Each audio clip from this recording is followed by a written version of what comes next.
Reflexión del Evangelio Dominical con su hermano en Cristo, Walter Fajardo. Como siempre, pues un placer el poder estar aquí con ustedes, acompañándoles en la reflexión del Santo Evangelio. Queridos hermanos, nos hemos acercado ya cada vez más, con paso lento pero seguro, a la celebración del misterio de la Pascua. Y hoy la Iglesia está celebrando precisamente el cuarto domingo del tiempo de Pascua, un domingo particular, conocido en la liturgia como el domingo de Letare. Este término latino designa la alegría que los cristianos experimentan por la cercanía del misterio de la Pascua, que celebra la salvación del género humano mediante el misterio redentor de Cristo Jesús, nuestro Señor. Y digo particular porque también a nivel litúrgico, la Iglesia cambia el tono del color de este tiempo, pasando de un morado intenso que recuerda los golpes en el cuerpo de Cristo, esos cardenales, esos golpes morados ocasionados por los maltratos de los judíos y de los romanos.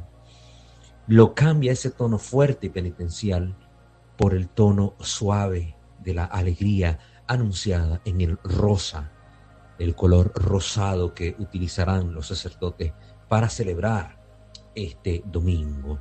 Es un color pues que anuncia la alegría de la Pascua que viene, una Pascua que con su color blanco rebaja el tono morado para decirnos hay esperanza después de estos dolores, sufrimientos y de la pasión venidera. Pues bien, queridos hermanos, vamos a reflexionar sobre lo que la palabra de Dios nos dice en este domingo.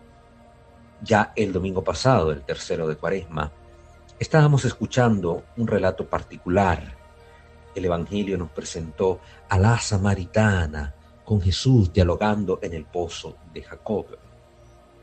En un pozo. Vayan fijándose en estos detalles. Y Jesús le dijo precisamente que Él es el agua viva y que a quien cree en Él le dará de esa agua viva, que después nos va a revelar el mismo Evangelio de Juan, que esa agua viva es el Espíritu Santo. Si nos damos cuenta y le damos todavía una segunda lectura al Evangelio de la Samaritana, podremos percibir que detrás haya un mensaje sobre el bautismo. ¿Qué hace el bautismo? Da la vida. Jesús se bautizó en el Jordán como un signo profético, pero Jesús no recibió un bautismo cristiano porque Él instaura el bautismo cristiano. Juan imparte simple y sencillamente un bautismo profético, distinto al bautismo cristiano. Es Jesús quien instaura el nuevo bautismo, que será hecho en el agua y en el Espíritu, para poder nacer de nuevo. Jesús se revela como el agua de verdad que da vida.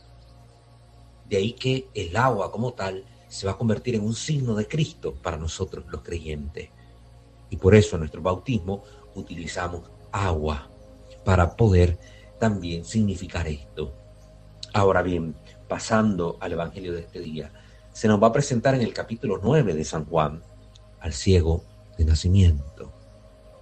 El relato ni siquiera nos da el nombre del ciego, porque el evangelista quiere centrar la atención del lector no en el ciego, sino en el acontecimiento milagroso obrado por Jesús.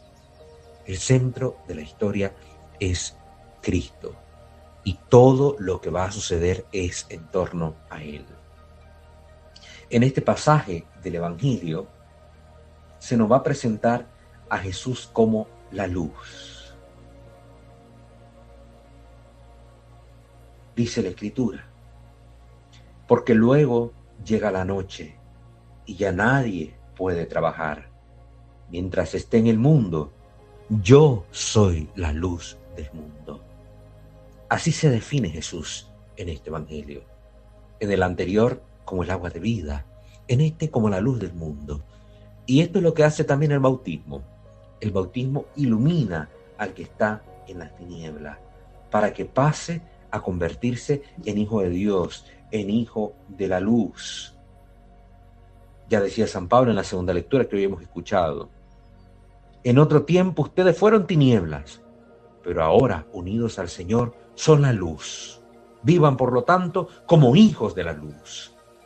El bautismo, nos dice San Pablo en la teología sobre el bautismo en la carta a los Romanos, que nos hace uno con Cristo, nos sumerge en la muerte de Cristo para resucitar con Él. Este es otro de los efectos del bautismo cristiano. Quien no se ha bautizado no está unido a Cristo. Pobre de aquellos niños que están sin bautizar, de aquellos jóvenes que están sin bautizar, esperando tal vez en una iglesia no católica que llegue un momento de adultez para poder bautizarse, cuando Jesús nunca estableció que se debería tener un límite de edad para acceder al bautismo. Por el contrario, el Maestro Divino dijo incluso: dejen que los niños vengan a mí. El bautismo nos hace uno con Cristo, y Cristo es la luz. Por tanto, el bautismo tiene este efecto que dice San Pablo: nos traslada del reino de las tinieblas al reino de la luz. Esto lo dijo precisamente en la carta a los Efesios, en el capítulo 5. Nos hace hijos de la luz. El efecto del bautismo nos ilumina. Por eso en el rito del bautismo, si ustedes han participado alguna vez en el bautismo católico, se habrán fijado que se entrega un cirio encendido, como signo de la luz de Cristo que recibe el niño que ha sido iluminado para convertirse en hijo de Dios y que ha sido rescatado de las tinieblas para vivir en el reino de la luz y obrar como hijos de la luz. Y los frutos de la luz, dice el apóstol Pablo, son la bondad, la santidad y la verdad. Ahora bien, el Evangelio nos relata precisamente la situación de un hombre que era considerado en estado de pecado por el pueblo judío. Y hasta se preguntaban: ¿quién pecó para que éste hubiera nacido así? ¿Su padre? ¿Él? ¿Quién? Y al final revela Jesús que el centro de la vida no debe ser el pecado, sino la voluntad de Dios. Este ha nacido así para la gloria de Dios, para que la gloria de Dios se manifestara en él. Y esto es lo que debe ver siempre el cristiano: la gloria de Dios. A veces estamos centrando más la mirada, como hacían los fariseos, en buscar quién es el culpable, quién pecó, qué pasó, en ver estos detalles. Y no nos centramos en lo que verdaderamente importa: Dios que obra en nuestra vida, la voluntad de Dios detrás de los acontecimientos que experimentamos, ya sean estos buenos o malos. Y nos presenta entonces el Evangelio a Cristo como figura central. Cristo que viene a rescatar a este hombre que ni siquiera le había pedido nada. El ciego estaba por ahí y Jesús se compadeció de él. En otros pasajes la gente busca a Jesús: maestro, sáname, maestro, mi hija está muerta, o mi hijo está enfermo, maestro, esto está pasando. Lo buscaban. Aquí Jesús sale al encuentro de aquel hombre que estaba en una situación miserable y lo rescata. Y fíjense qué curioso cómo Jesús va a sanar a este ciego. Bien lo pudo hacer imponiéndole las manos, o con una palabra, como sanó incluso al criado del centurión romano, aquel hombre con cuya fe Jesús se sintió alabado y dijo: no hay fe más grande en Israel que la de este hombre. Maestro, solo de una palabra tuya y eso bastará para sanarlo. Aquí Jesús viene y va a hacer un gesto concreto. Toma barro, saliva, la mezcla, se la unta en los ojos al hombre y lo manda a la piscina de Siloé a lavarse. Otra vez el agua, ahora una piscina cuyo nombre significa enviado, como diciendo: Jesús es el enviado del Padre, el Mesías esperado. Ahí hay algo que se nos revela en este mensaje. El ciego se lava y queda sano. El gesto es importante porque denota algo que está en la Escritura, en el Antiguo Testamento, en el libro del Génesis. Juan toma muchos elementos del libro del Génesis y se nos presenta como el Evangelio de la nueva creación. Desde cómo comienza el Evangelio en el capítulo 1, en el principio era la palabra. Así como inicia el Génesis, en el principio Dios creó los cielos y la tierra. Así Juan va a ir retomando estos detalles del Génesis para mostrarnos el poder creador de Dios nuestro Señor en Cristo Jesús. Y este gesto recuerda cómo el hombre fue creado, de la tierra. Dios crea al hombre de la tierra y infunde su espíritu en él para que tenga vida. Y Jesús, con el barro y la saliva, sana a este hombre, como haciendo una nueva creación, aquel que había nacido ciego de nacimiento. Dios recrea los ojos, recrea la vista de este hombre y empieza a ver. La luz entra a sus ojos. Por medio de la luz que nuestros ojos captan, vemos las cosas con claridad. Pues bien, la luz de Jesús entró en este hombre, que lo reconoció como el profeta de Dios, como el que viene con el poder de Dios, como el Hijo del Hombre ante el cual debemos mostrarnos. Esto es lo que hace el bautismo en nosotros. Una nueva creación. Por medio de esa unión con Cristo, que es la luz del mundo, nosotros podemos entrar en la luz de Dios para ver las cosas como son. Y por eso el cristiano debe de vivir como hijo de la luz. Y dice el apóstol, no tomen parte en las obras estériles de los que son de las tinieblas. Al contrario, repruébenlas abiertamente, porque si bien las cosas que ellos hacen en secreto da rubor aún mencionarlas, al ser reprobadas abiertamente todo queda claro, porque todo lo que es iluminado por la luz se convierte en luz. Eso nos pide el apóstol. Vivir como hijo de la luz, rechazar las tinieblas y denunciar incluso esas obras de las tinieblas.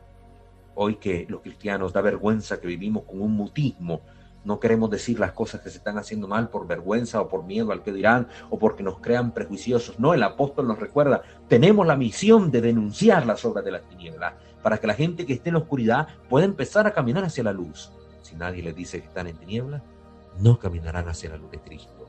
Y es nuestro deber comunicar esta alegría de la salvación de Jesús a los demás. Pues bien, esta es la invitación que quiero hacerles en este domingo, domingo de Letare, domingo de la alegría. Queridos hermanos, invoquemos la bendición de Dios sobre nosotros y nuestras familias. Que Dios, nuestro Padre omnipotente, que por medio de su Hijo el enviado, nos ha regalado ser hijos de la luz y no de las tinieblas, derrame por medio de su Santo Espíritu, fuente de agua viva, la gracia y la bendición sobre nosotros y nuestras familias. En el nombre del Padre, del Hijo y del Espíritu Santo. Amén. El Señor les bendiga a todos. Feliz inicio de semana.